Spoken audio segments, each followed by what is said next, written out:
A 16-year-old black girl walks into a town hall meeting with seismic maps proving an oil fortune lies beneath her family's land. Within 48 hours, someone tries to burn down her house. The question isn't whether the oil exists, it's whether she'll live long enough to claim it. In the small southern town of Blackwell, Oklahoma, Joy inherited 40 acres of red dirt from her grandmother, land everyone thought was good for nothing but cattle grazing. But Joy isn't like everyone else. She's spent years studying geology, learning to read the earth the way others read books. One night, analyzing old seismic surveys, she discovers the truth. Beneath her family's humble property lies one of the largest untapped oil reserves in the region, worth millions, maybe billions. The problem? Then the town's most powerful men, led by oil baron Clayton Hearst, built their empires on stealing from black families.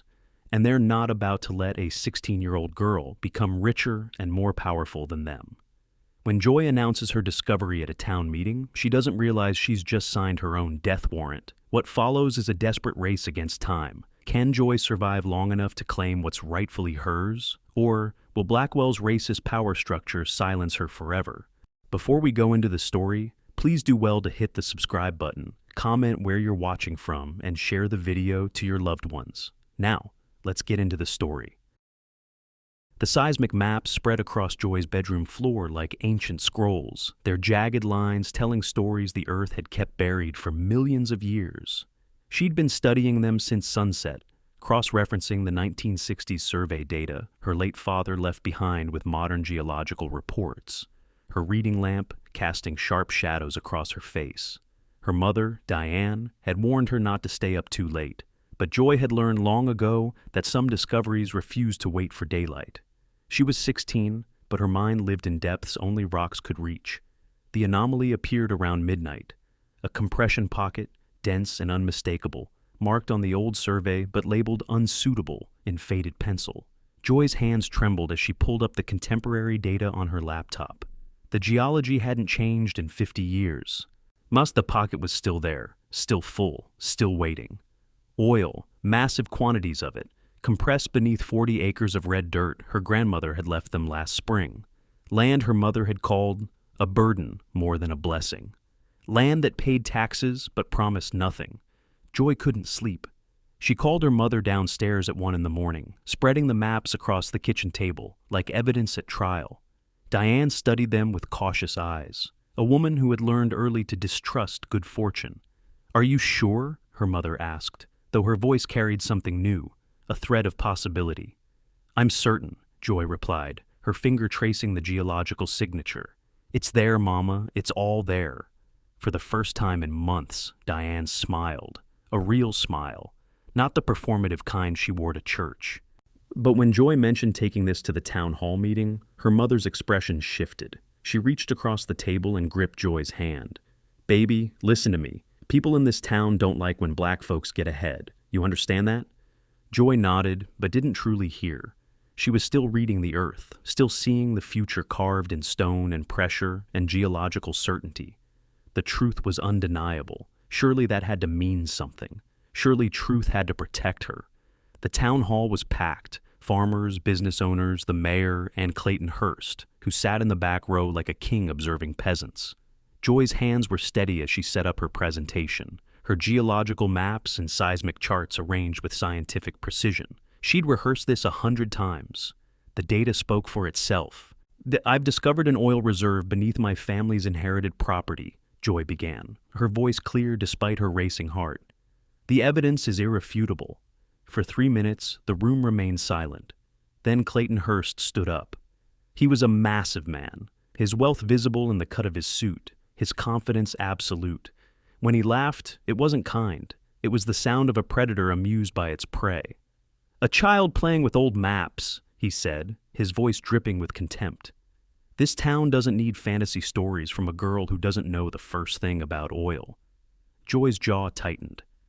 "My data comes from USGS surveys and modern geological analysis. I can walk you through the methodology." "No," Hearst interrupted, stepping forward. His eyes were ice. "There is no oil on your land, and even if there was, a colored girl has no claim to it, not here, not in my town." The room erupted. Some people nodded in agreement, others looked away, complicit in their silence. That night, Joy was reading in bed when she smelled smoke. Her mother's scream cut through the darkness like a blade. Joy ran downstairs to find flames consuming the kitchen. A firebomb's remnants scattered across broken glass. Her brother was already moving, her father pushing them toward the door as the fire spread with deliberate hunger. They escaped into the night, watching their barn collapse into orange fury. The house groaned and crackled, decades of memories burning to ash. Joy stood on the damp grass, her skin flushed from heat and horror, finally understanding what her mother had tried to tell her. Truth wasn't a shield. It was a weapon that made you a target. The flames reflected in her eyes like prophecy, a warning she'd ignored until it was written in fire. The neighbor's spare bedroom smelled like mothballs and old fabric, a temporary sanctuary that felt increasingly like a cage. Joy's mother, Diane, sat on the edge of the mattress in the dark, her eyes fixed on nothing. Her father, Thomas Sr., paced the hallway. Her brother slept fitfully on the floor, still coughing from smoke inhalation. The police had arrived at the burning house for exactly 12 minutes. They'd taken no statements, filed no reports, and left with the casual indifference of men who already knew the ending. Officer Patterson had even smiled at Clayton Hearst when he showed up to check on the family. The next morning, Hearst arrived at the neighbor's door with casseroles and false concern, and his face arranged in practiced sympathy. He sat in their temporary living room like he belonged there, his massive frame swallowing the small chair. "Terrible tragedy," he said smoothly. "I'd like to help. $500 for your land. Cash. Today." Joy felt her mother's breath catch. $500 for billions in oil. "No," Joy said quietly. Hearst's smile didn't falter, but something shifted behind his eyes, a coldness that made the room temperature drop. He stood slowly, deliberately, and looked at Joy with the intensity of a man deciding whether prey was worth hunting. "You should reconsider," he said, then left. That night, a rifle barrel caught moonlight in the woods beyond the neighbor's property. Joy saw it from the window, a glint of metal, the suggestion of a trigger finger. She didn't sleep. Uncle Isaiah arrived the next morning, dusty from the drive from the city. He was their father's brother, leaner and harder than the photos from years past, with eyes that had seen things the small town of Blackwell couldn't comprehend. He took one look at Joy's geological maps spread across the kitchen table and went silent.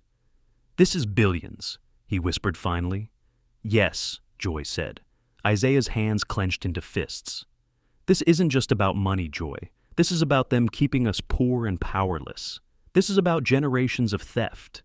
He pulled out a worn notebook filled with dates, names, and accusations.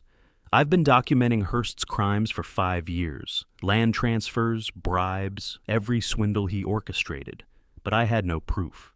He looked at her maps, then at her face. "Now we do," he said. And Evelyn Harper arrived at the neighbor's house with coffee and a worn leather notebook, her red hair pulled back in a practical knot, her eyes carrying the particular exhaustion of someone who'd been chasing the truth for too long. She was white, which mattered in Blackwell. It meant doors opened that would slam shut for Joy. It meant people talked to her. It meant she could move through the town in ways Joy never could. "I've been watching Hearst for 2 years, Evelyn said without preamble, spreading her own documentation across the table beside Joy's geological maps. Land transfers that don't add up. Families suddenly homeless. Black families, always black families. I knew something was wrong. No, but I couldn't prove it." She looked at Joy's seismic data, and her expression shifted, the look of a journalist who'd finally found the story that mattered. "This is it," Evelyn whispered. "This is everything." Within hours, Evelyn was making calls. State Geological Survey, Environmental Protection Agency. She had sources, real ones, people who answered her phone calls immediately. She arranged for Joy's data to be sent to Dr. Patricia Williams, the head surveyor, with a cover letter explaining the circumstances. Urgent, dangerous, credible.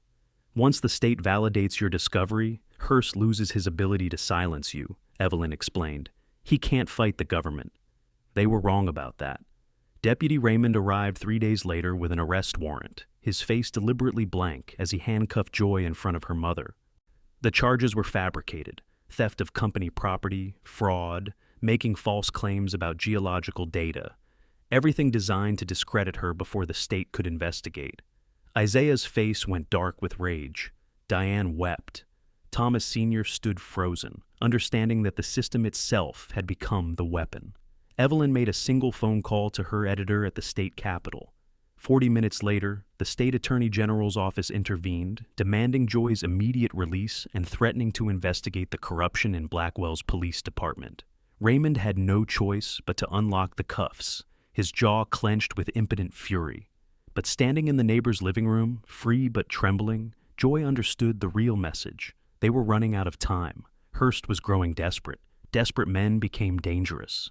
And desperate men with power became killers. Clayton Hearst didn't hide anymore. He moved through Blackwell like a man executing a predetermined plan, each threat a carefully placed stone in a wall designed to crush Joy and her family. He visited Diane at the grocery store, cornering her by the produce section. "Sell me the land," he said quietly so no one else could hear, "or I'll find a way to take it anyway. The law is whatever I decided is here." Diane's hands shook as she filled her basket. He called every business owner Joy's family frequented, the diner, the gas station, the hardware store. "Associate with those rectors again, and I pull my investment. Every penny, you understand me?" The message was clear. Isolation was a weapon, and he wielded it expertly. The school principal phoned with false concern dripping from his voice. "Match for Joy's safety," he suggested. "Perhaps homeschooling would be appropriate during this unfortunate situation." Translation: "We're removing your daughter from public life." Someone, Hearst's hands, though never his voice, slashed their car tires 3 times. Car windows shattered. Anonymous letters arrived, threatening worse. Isaiah arrived home one evening to find Joy cleaning a rifle at the kitchen table, her movements methodical and precise. He didn't stop her. Instead, he taught her properly: how to aim, how to breathe, how to understand the weight of what the gun meant. Joy learned to sleep with a knife beneath her pillow, her teenage body becoming a fortress of steel and vigilance. Then Evelyn published her article. Blackwell's Pattern of Corruption: How One Family's Oil Discovery Exposed. Decades of stolen black land ran across 3 pages with photographs, dates, names. The piece connected Hearst's operations to at least 30 families who'd lost property under suspicious circumstances. It spread like wildfire, shared across social media, picked up by national news outlets, becoming a story about systemic theft and racial violence. The state attorney general's office announced a formal investigation. Hearst sat in his office that night, reading the article again and again, his face darkening with each word. He made a decision. The investigation would take months. State authorities would take time to arrive. Joy had become too visible, too credible, too dangerous to keep alive. She had to be eliminated before the walls closed in. And he had exactly 2 weeks to make it happen. Dr. Patricia Williams arrived in an unmarked van at midnight, her team of surveyors moving with quiet efficiency. She was a black woman in her 50s, with steel in her spine and certainty in her eyes, someone who'd fought her own battles against systems designed to diminish her. When Joy spread her maps across the table, Dr. Williams studied them in silence for what felt like hours. "These are exceptional," she finally said. "Show me everything." Joy walked through her methodology, her sources, her analysis. Dr. Williams asked questions that cut to the heart of the science, nodding as Joy answered each one with precision. By the time they finished, dawn was breaking. "We'll conduct our own survey," Dr. Williams said. "But Joy, I already know what we'll find." 4 days later, she called with confirmation. The state's independent geological analysis matched Joy's data perfectly. There was an enormous oil reserve beneath her family's land. $2 billion, maybe more. "You've found something worth $2 billion, Dr. Williams said quietly over the phone. "And they know it, which means they're desperate now." The formal testimony was scheduled for the State Oil and Gas Board. Joy prepared obsessively with Evelyn and Isaiah, rehearsing answers, anticipating attacks, fortifying herself with facts and evidence. Her mother braided her hair the night before, her fingers trembling slightly. "You're going to be okay," Diane whispered, though it sounded like a prayer. The bullet came through the bedroom window at 2 a.m. Joy was still awake, reading through her notes. When the glass exploded and the projectile tore through the space where her head had been milliseconds before, embedding itself in the wall behind her. The sound was louder than thunder, a declaration of intent written in gunpowder and desperation. Screams erupted through the house. Thomas Sr. grabbed his shotgun. Diane pulled Joy into the hallway, away from windows, away from the open. Isaiah was on the phone within seconds, calling in favors from the city, old friends from his activist days, people with resources and protection. Armed security arrived by morning, professionals who set up surveillance and reinforced the house like it was a fortress under siege. Joy's hands wouldn't stop shaking. "We could leave," her mother whispered that night, holding her daughter while she trembled. "If I run now, I'll be running forever," Joy said, her voice hollow but resolute. "That's what he wants. I won't give him that." She'd survived the fire. She would survive this too. She had to. Joy's face appeared on the video screen in the State Oil and Gas Board's conference room, transmitted from a secure facility 2 hours away. She was composed, clinical, devastating. She walked them through her geological analysis with the precision of a seasoned scientist, citing sources, explaining methodology, presenting evidence that couldn't be refuted. The board members leaned forward, their skepticism dissolving into certainty as she spoke. When she finished, there was silence. Then one board member nodded slowly. "This is the most thorough analysis I've seen from someone your age," he said. "Your discovery is legitimate." Clayton Hearst testified the following day. And he lied with practiced ease, claiming Joy's data was fabricated, her sources unreliable, her entire analysis the fantasy of a desperate girl. His voice was smooth, his confidence unwavering. He'd lied his way through life. Why would this be different? But Evelyn had documented everything. Her latest article, published that same morning, connected Hearst to 32 separate land thefts, spanning 2 decades. Names, dates, methods, families destroyed. The piece was meticulous, irrefutable, and it spread across every news outlet in the state within hours. The state police announced a criminal investigation into Hearst's operations that afternoon. And then everything accelerated. Deputy Raymond and a squad of local officers appeared at the courthouse, attempting to intercept Joy as she arrived for a follow-up hearing. But Isaiah had anticipated this. He'd organized community activists, black farmers, church leaders, business owners who formed a human wall around Joy, linking arms, creating a barrier between her and the corrupt cops. The standoff played out on the courthouse steps like theater, but with real guns and real stakes. State troopers arrived within minutes, their presence shifting the balance of power. Deputy Raymond's face went crimson with impotent rage as state authorities took control of the scene. National media descended like locusts. Cameras, microphones, reporters shouting questions. The headline was immediate and unavoidable. Black teen discovers billions in oil, racist town tries to kill her. The story went viral. Within hours, Joy's face was on every major news network. Her discovery became a symbol of systemic theft. Her survival, a testament to resistance. Clayton Hearst watched it all from his office, his face a mask of cold fury. The state investigation was coming. Federal charges were likely. His empire was crumbling in real time, and he'd run out of time for subtlety. Isaiah received the call at dawn, an informant, someone deep in Hearst's organization, warning that the final plan was in motion. Tonight, a fire. Joy inside the house.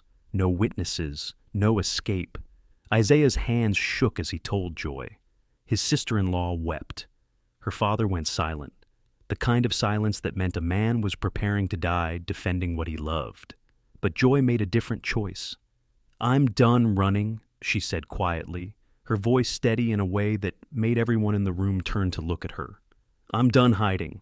We finish this tonight. But we do it my way." She called Evelyn. She called Dr. Patricia Williams. She arranged a meeting at the old courthouse. Neutral ground, public space, nowhere Hearst could hide behind shadows and lies. An old building where the truth had nowhere left to go but forward. When Joy walked into the courthouse that evening, she was alone. Evelyn waited outside with her phone ready. Isaiah stood with community activists forming a protective perimeter. State police positioned themselves strategically, having been alerted by Evelyn's coded message. "She's going in." Clayton Hearst waited in the main courtroom with a gun in his hand. He looked shocked to see her, then contemptuous. "You came to me?" He laughed, the sound echoing off marble in history.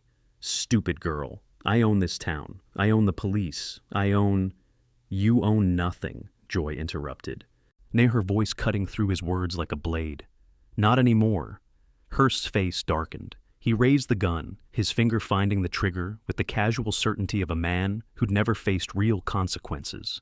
Joy didn't flinch. She stepped forward instead. "You can kill me," she said, her eyes locked on his. "But you can't kill the truth. The whole world knows what you did now. The state knows. The federal government knows. Killing me just proves everything I've said about you." For a moment, Hearst hesitated, the slightest pause, a fraction of doubt. The courthouse doors exploded inward. State police flooded in, weapons drawn, voices commanding him to drop the gun. Hearst stood frozen, the moment of decision passing. His hand lowered, the gun clattered to the floor. They arrested him on the spot. Attempted murder, fraud, racketeering, and crime stretching back decades. Joy stood in the center of the courtroom, breathing hard, her entire body trembling with adrenaline and shock and something like relief. "I'm still here," she whispered to no one, to everyone, to herself.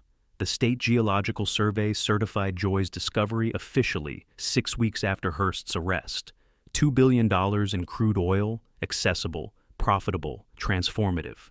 The documents arrived with official seals and signatures, making real what had always been true beneath the earth. Clayton Hearst received 25 years in federal prison. Justice, though incomplete, was finally served. Joy's family faced a choice: sell the land to massive oil corporations or drill it themselves. Her father wanted security. Her mother wanted safety. But Joy had tasted something beyond money. She'd tasted power. And she wasn't about to surrender it to men in suits who saw her land as inventory. Dr. Patricia Williams connected them with ethical investors, people who understood the difference between extraction and stewardship. Within 3 months, they had funding, equipment, and a drilling plan. Joy insisted on hiring local black workers, black engineers, black supervisors. She built a team of people who'd been locked out of Blackwell's oil industry for generations. Men and women whose skills had been invisible until Joy made them essential. The first well came in at sunset on a Tuesday in October. The gusher erupted with such force that it exceeded even Joy's calculations. A roaring column of crude shooting skyward, dwarfing the derrick, transforming the red dirt into a fountain of wealth and vindication. Her father wept, and her mother laughed with a sound like breaking chains. Isaiah raised his fist to the sky. Joy stood watching the oil rain down, understanding that this moment was bigger than money. It was reclamation. It was proof that truth could survive, that a girl could speak and the world could listen, that systems designed to crush could be dismantled by courage and evidence and refusal. Years later, standing on her oil field at sunset, Joy would understand the deepest truth. The real discovery wasn't oil. It was the power to speak truth and survive it. She established a scholarship fund for black geology students, hundreds of them earning degrees because Joy had refused to stay silent. She hired Evelyn as a consultant, their partnership transforming from survival into vision. She and Isaiah built a non-profit documenting stolen black land across the South, preserving stories, fighting for restitution, ensuring that what happened to their family wouldn't be forgotten or repeated. Blackwell transformed slowly. Black families reclaimed wealth that had been stolen for generations. The town that tried to kill Joy became a symbol of what resistance could accomplish, and Joy became what she was always meant to be. Not just an oil owner, but a revolution in human form, inspiring thousands of young black girls to pursue science, to trust their minds, to claim what belonged to them.